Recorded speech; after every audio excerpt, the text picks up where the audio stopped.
प्रहलाद जी ने अपने पिता को त्याग दिया, भरत जी ने अपनी मां का त्याग कर दिया, बलि महाराज ने अपने गुरुदेव की भी बात नहीं मानी जब भगवान से मिलने के लिए रोका। तो अतः आदरणीय कथा प्रेमी जनों, भगवान के भजन में यदि कोई व्यवधान करे वो हमारा कोई नहीं, वो हमारा कोई नहीं।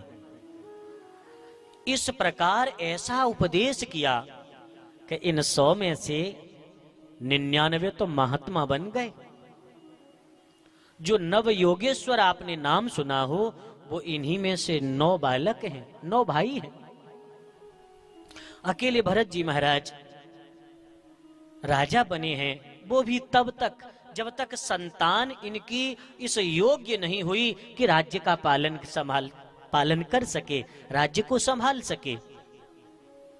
जैसे ही बालक बड़े हुए, त्याग करके राज्य का, समस्त वैभव का, पत्नी पुत्रादिकों का जंगल में कुटिया बना के रहने लगे। लेकिन मन पर कभी भरोसा नहीं करना चाहिए।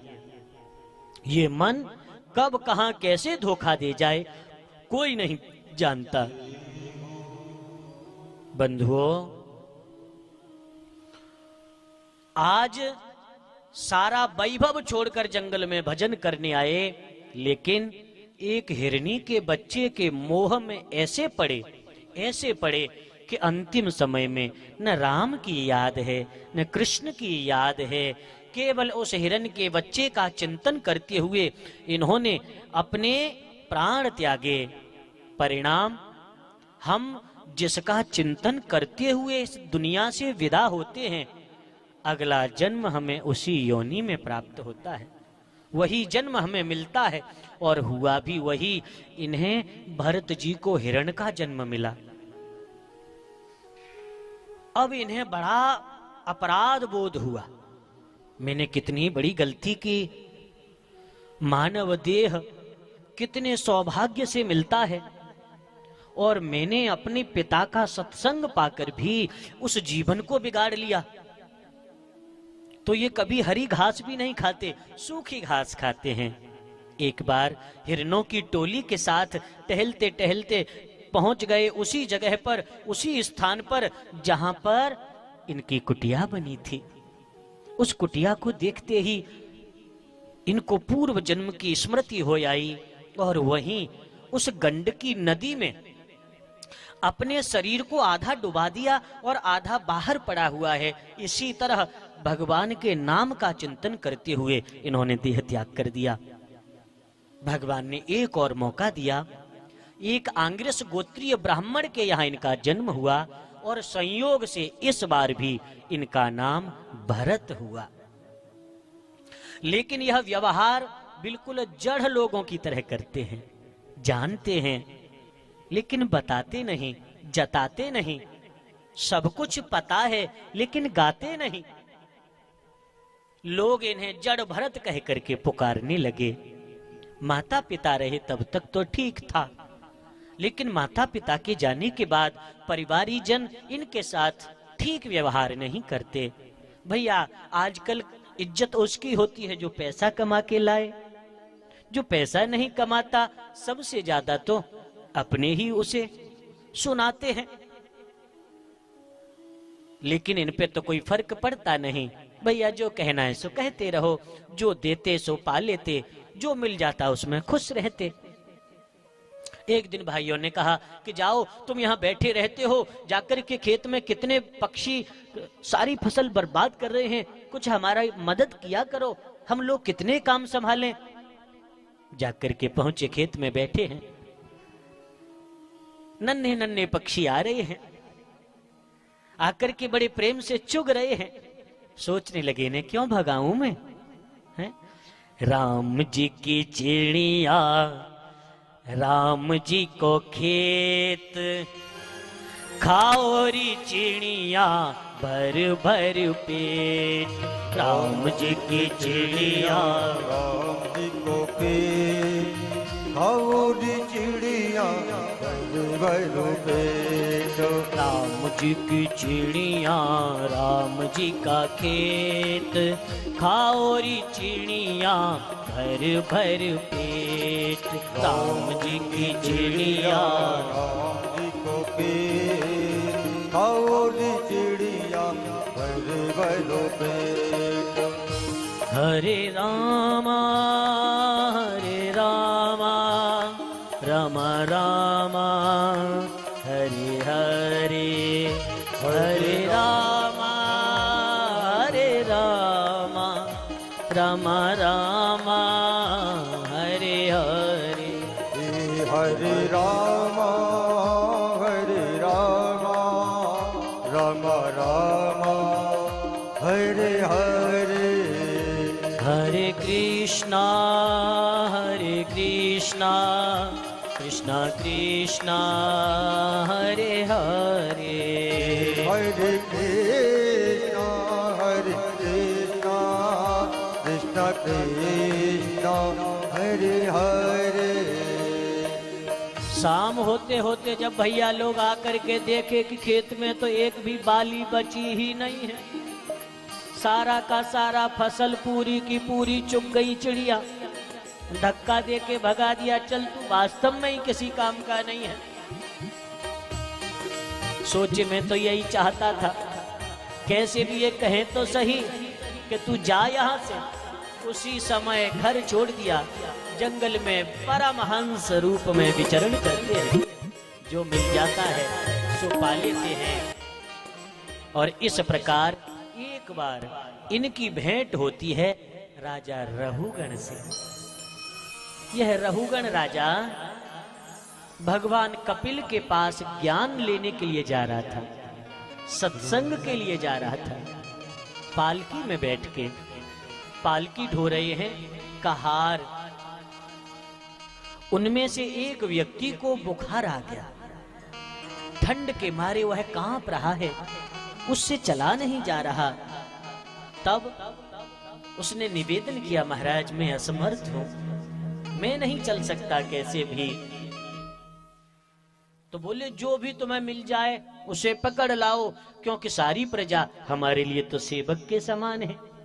अब भला जंगल में कौन मिले, मिल गए महात्मा जड़ भरत। जंगल में कौन मिले, मिल गए महात्मा जड़ भरत। जड़ भरत जी को पकड़ लाए और लाकर के पालकी में लगा दिया।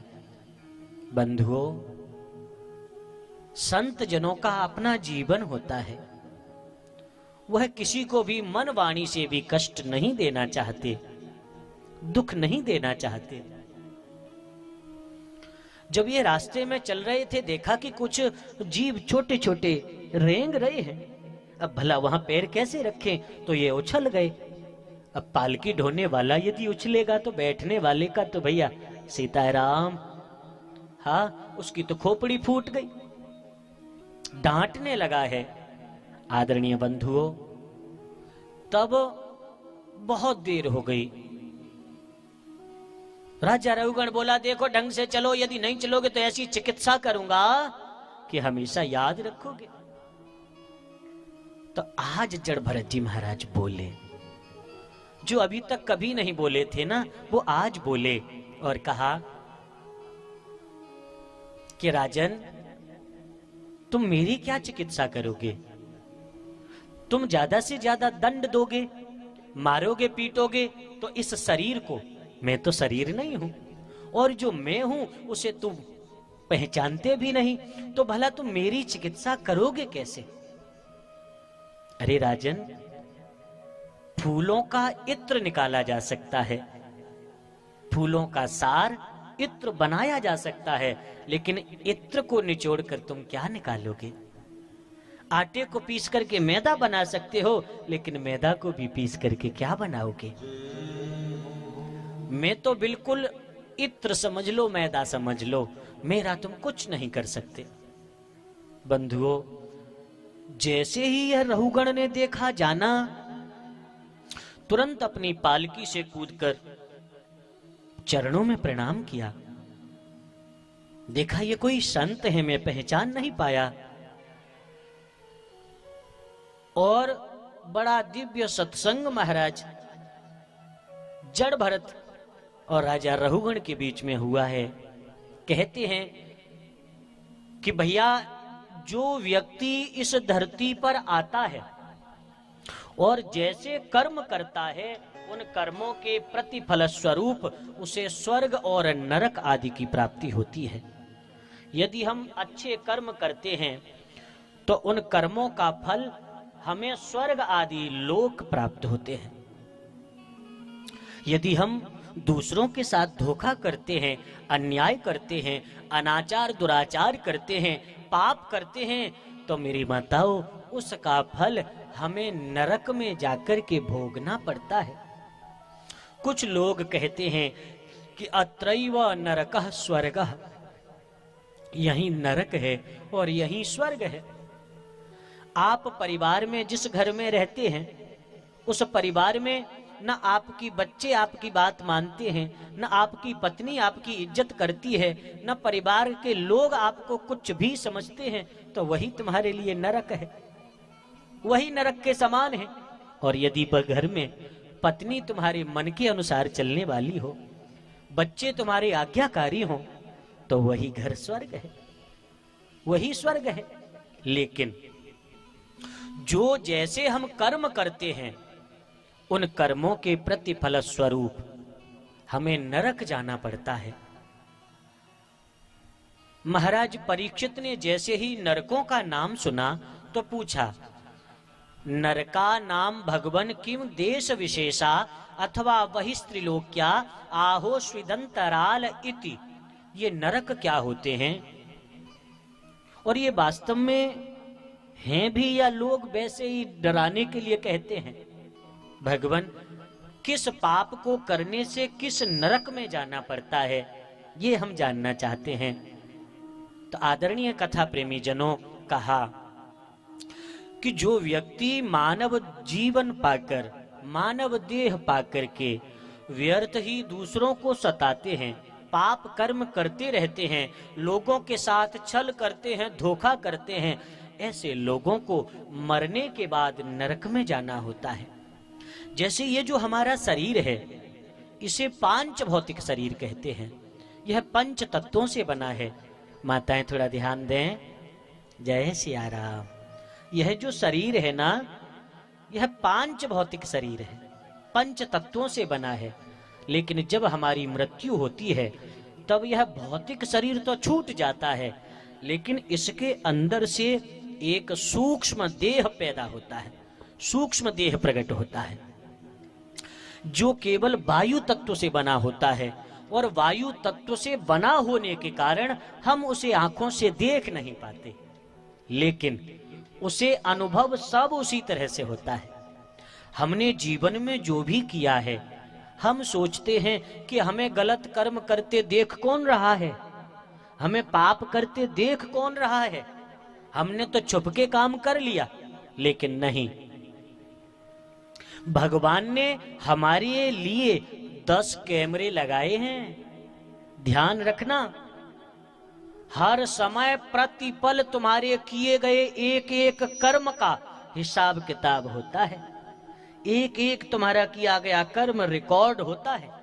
और जब सूक्ष्म देह धर्मराज के दरबार में जाकर के उपस्थित होता है, तब सब उनको दिखा दिया जाता है, क्योंकि उस सूक्ष्म देह के अंदर तुम्हारे जीवन भर का डाटा होता है। जो तुमने कर्म किया है वह सब उसमें होता है। और वहां पर जो चित्रगुप्त है ना, चित्रगुप्त का तो अर्थ ही है जो गुप्त रीति से चित्र लेते रहे। तो महाराज चित्रगुप्त सारी तुम्हारी जीवन की चीजें, पाप पुण्य सब दिखाते हैं। और यदि हमारे पाप अधिक हैं तो हमें नरक में जाना पड़ता है। हमारी ये जो पृथ्वी है ना, इस पृथ्वी के दक्षिण दिशा में 96,000 योजन की गहराई पर 28 प्रकार के नरक होते हैं बंधुओं, जिनके नाम हैं रौरव, महारौरव, कुंभीपाक, अशिपत्रवन, कालसूत्र आदि आदि करके इनके नाम हैं। और जो भयानक वर्णन नरकों का श्रीमद् भागवत महापुराण में किया गया है, बंधुओं, यदि एक बार भी यदि हम इन चीजों को जान लें तो शायद गलत कर्म करने से पहले हमारा मन हमें हजारों बार रोकेगा। तो समझिए, जो लोग अपने बड़ों का अनादर करते हैं, अपने संत गुरुजनों का अनादर करते हैं, ऐसे लोगों को रौरव नाम के नरक में जाना पड़ता है। जो अपने माता पिता से ऊंची आवाज में बात करते हैं, ऐसे लोगों को रौरव नाम के नरक में जाना पड़ता है, जहां पर एक रुरु नाम का कीड़ा होता है। जैसा सर्प होता है ना, सर्प की जैसी